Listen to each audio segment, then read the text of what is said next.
Hello everyone, good evening. I hope तपाईहरु सन्चै हुनुहुन्छ होला म पनि सन्चै छु सो आज चाहिँ है म यहाँनिर यो चाहिँ बस्तीको कुखुरा मेरो माइत घरबाट मेरो आमाले पठाइदिनु भएको है सो म चाहिँ यहाँनिर बस्तीको कुखुरा पकाउन आएको छु म कराई बसाइरहेको छु मलाई चाहिँ एकदम बस्तीको कुखुराको सुप मन पर्छ नि त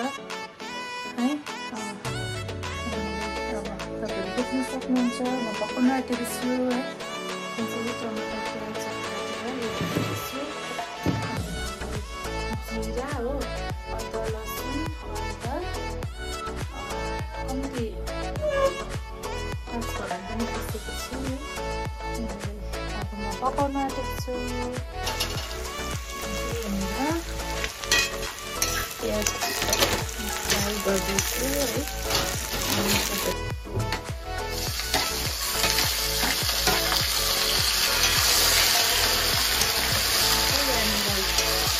प्याज गराएर चाहिँ है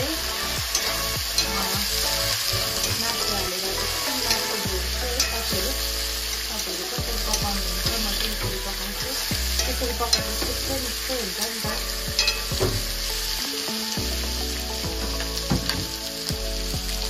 म चाहिँ यहाँनिर पकाउँदैछु म चाहिँ भाँडा मोल्दैछु सगाको चिसो पानी छ त अन्त सगाइदिएको उता मासु पनि डढ्दैछ चलाउँदै पनि गर्नुपर्छ कहाँ डढेको छैन चिसो छ गान्तोकमा पानी म पनि आज आइपुगेको घरबाट बस्तीको कुखुरा लिएर मेरो नानीले तल कराउँदैछ अब चाहिँ म यहाँ अघि पिसेको मसला हाल्दैछु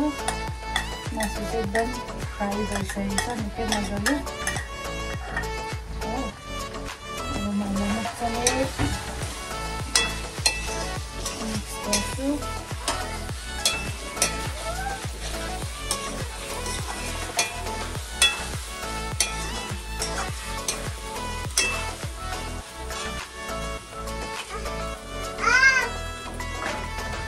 म यहाँ हल्दी हाल्छु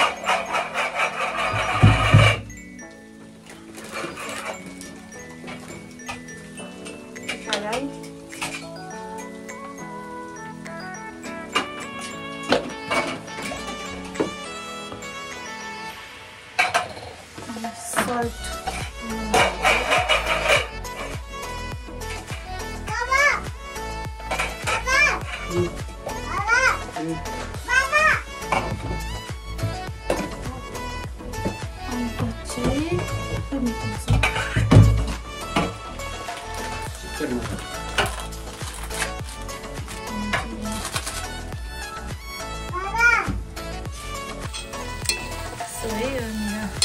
चाहिँ यसरी काटिसकेको छ एकदम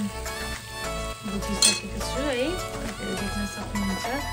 अब यसमा चाहिँ मजाले रस हाल्ने यहाँनिर है अनि एकदम जाडो छ हो यहाँनिर चाहिँ एकदमै आज पनि पुरा चिसो थियो पानी नै पर्ला जस्तो भइरहेको थियो साथीहरू एकदम सो त्यस अघिको चिकनको सुप चाहिँ यसरी रेडी भइसकेको छ है यो चाहिँ एकदम मजाले उम्लिँदैछ है म चाहिँ यसरी नै खानु मनपर्छ नि त मलाई चाहिँ एकदम सुप मनपर्छ बस्तीको कुखुराको चाहिँ हो अन्त उम्लिँदैछ साथी सुरेश आजलाई चाहिँ यति नै नेक्स्ट भिडियोमा भेट्नेछौँ है आजको लागि चाहिँ यति नै है थ्याङ्क यू फर वाचिङ अनि मेरो भिडियोलाई लाइक सेयर कमेन्ट अनि मेरो पेजलाई फलो गर्नुहोस् न